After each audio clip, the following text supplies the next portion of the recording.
Good afternoon, good morning, wherever you are in the world, maybe good evening. We are going over the anatomy. First, welcome to our RYT 300 anatomy portion. And today we'll be going over the anatomy of frog pose. One of my favorites. Sometimes for people it's not so much their favorite, but it is a great pose for calming the nervous system. Although when you go into it, it's not so calming. But if you stay in it, in the yin aspect of it, it is very calming for the nervous system. Also an amazing hip opener. Great for lower back pain. Great for any type of glute or hamstring issues you might be experiencing, quad issues you might be experiencing. It is a great pose. And I always cue this pose, from child's pose. So I'm going to ask Ashley to come into child's pose first. And then from child's pose, Ashley, bring your knees to the width of the mat. And then come up onto your forearms. And then walk your forearms forward towards the top of the mat. No, come up onto the forearms. On your forearms, yeah, there you go.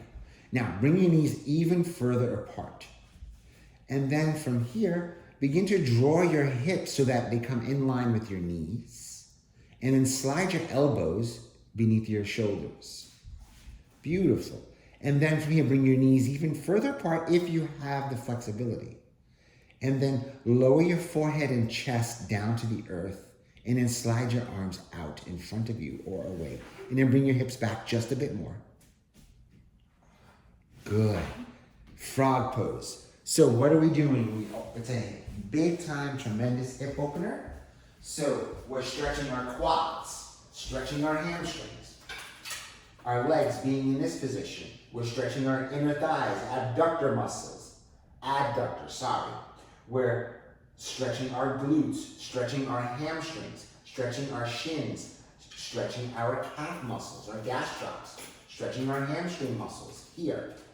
Opening up the sacrum on our lower back, stretching out the ligaments and tendons in our lower back. With the arms trailed out to the sides, we're stretching our lat muscles, our upper back muscles, opening the chest, stretching out our shoulders and pecs, stretching out the intercostal muscles as well, and stretching out our hip flexor right in this area that attaches from your L1 right through your L1 in the front of the body, right through your sacrum.